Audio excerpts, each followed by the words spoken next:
Alright, so it's a properly crisp morning here.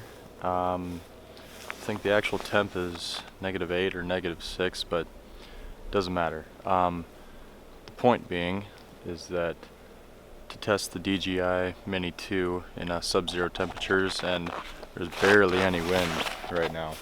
So this is going to be a really good time to see how it's all going to work out.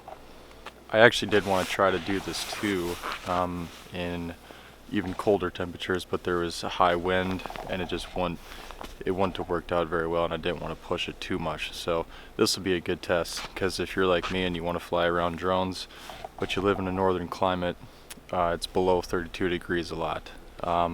So we'll see how it does today.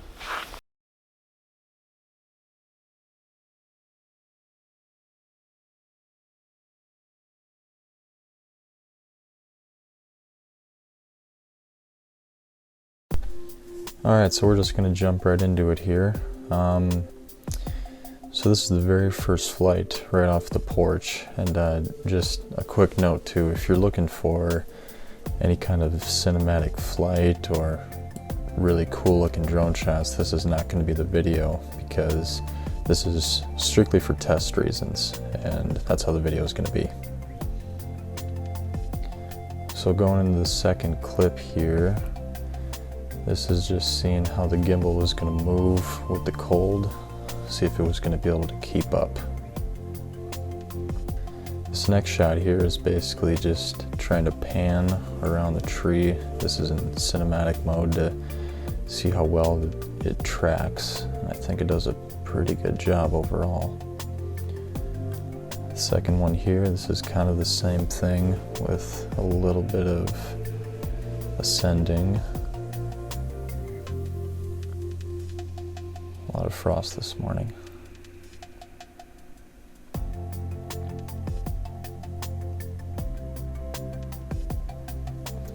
Alright, so this clip was just strictly going for top speed, seeing how the DJI MINI 2 would be able to react to the cold temperatures and see how fast it ended up going.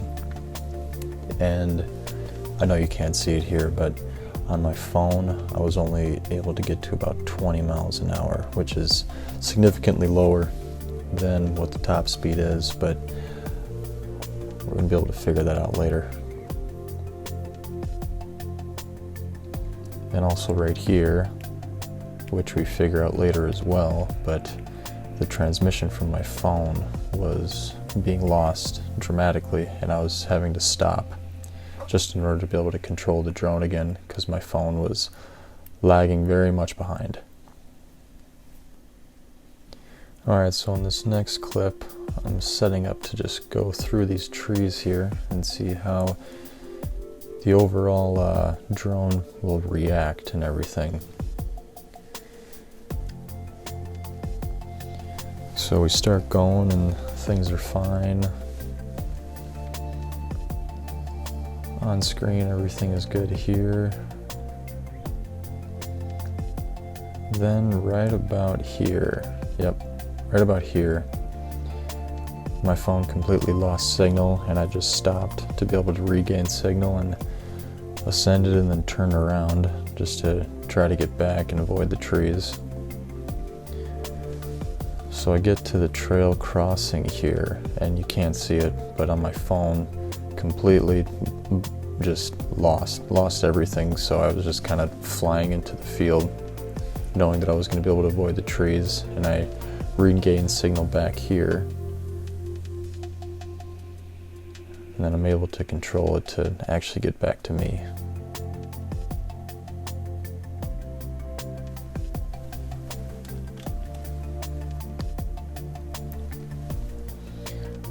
Alright, so I get back to where I can actually control it and have full bars again, and here I switch it into sport mode, and all I'm going to do here is just go back and forth, left and right, quick, just to see how the gimbal reacts to the cold weather, because I've seen other videos where the gimbal kind of slows down or isn't super steady, but overall I thought that the overall I thought that the gimbal did a really good job of keeping level and being able to track level movements. And I'm not really trying to go smooth here. I'm just going fast. So that was the first part of the test, and I'm gonna go and land here, and we'll come back for a second part.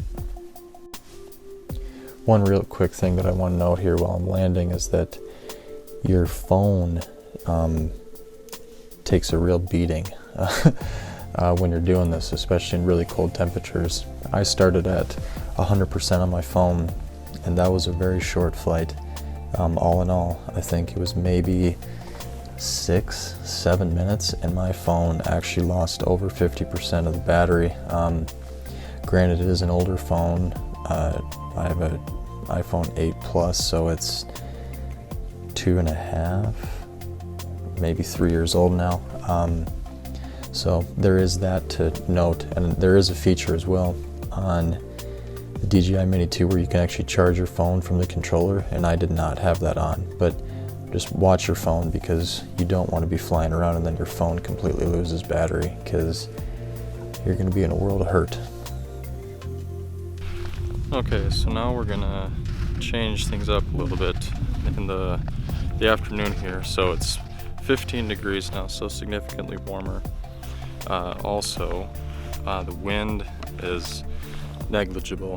I mean, it's only about 2 miles an hour, so that's not going to make a big difference. But the thing that we're going to try to figure out is if it had to do with the cold, those are transmission issues, or having to go through the house. I should have realized this earlier, but I was recording from on the opposite side of the house, and when I was having issues, it was down there by the trees. So I was trying to shoot through the house and some trees as well. So we're going to try to figure out what is what here and see if we can get that dialed in.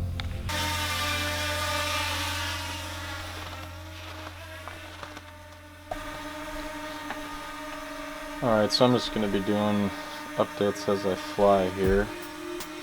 Trying to make it a little bit easy, but okay, so we start going, and we're in sport mode right now, and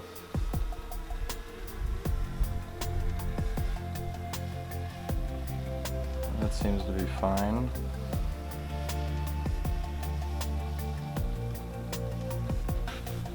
So one thing that I noted too in the first test for top speed is about 25.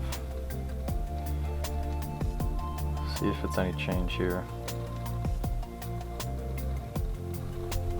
Okay, so top speed here is 20, and I think that might have to do with a little bit of extra wind.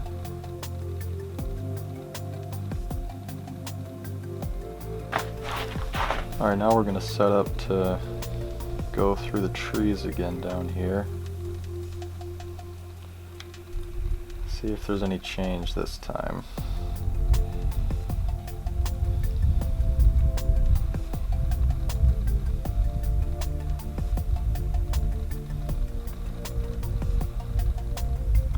So far, so good.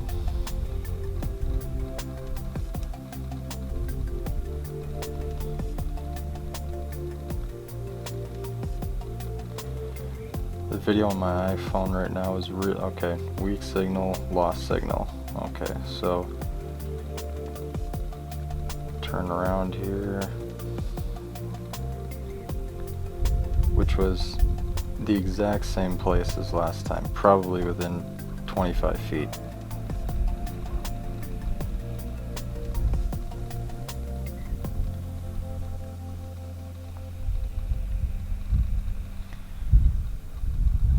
Okay, so now stop and check.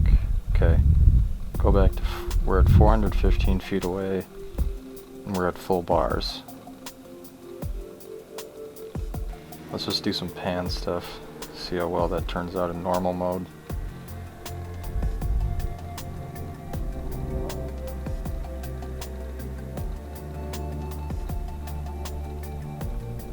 That's pretty good.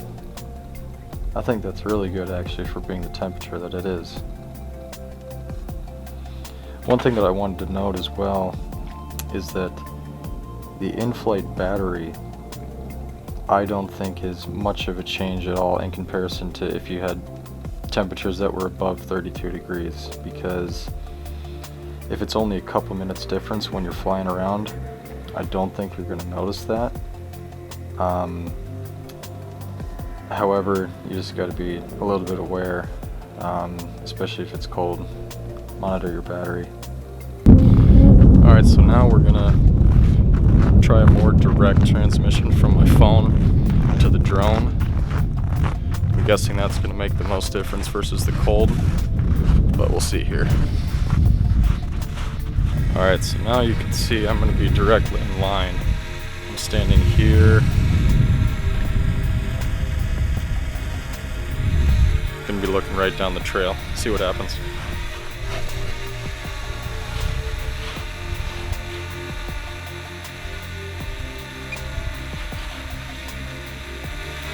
Alright, and we begin.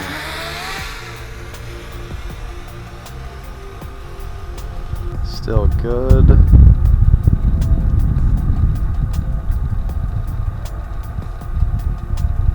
Still good. Okay. We do have full bars here. Easily past the 1,000 feet mark, so it definitely was a transmission issue trying to go through the house. One thing to note before I start here, when I was coming back, I don't know if it's the transmission or maybe the wind died down a little bit, but I was easily up to 35 miles an hour there. So let's try this again in sport mode.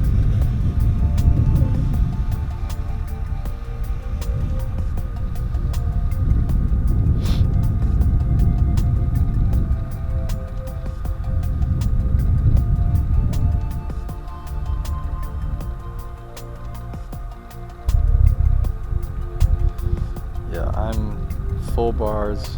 I was going 28 there. 28 miles an hour. Okay. Definitely a transmission issue more than anything with the cold.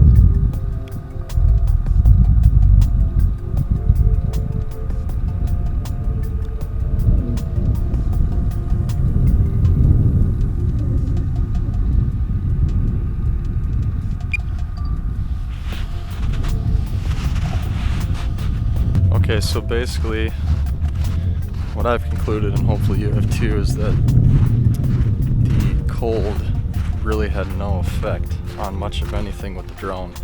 I was super impressed with that, even with it being below zero temperatures, almost -10 this morning. Now it's a little bit different, it's about 15 degrees, but still, if you stay in line with your drone, not have too many obstacles in the way, I don't think you should have much of an issue.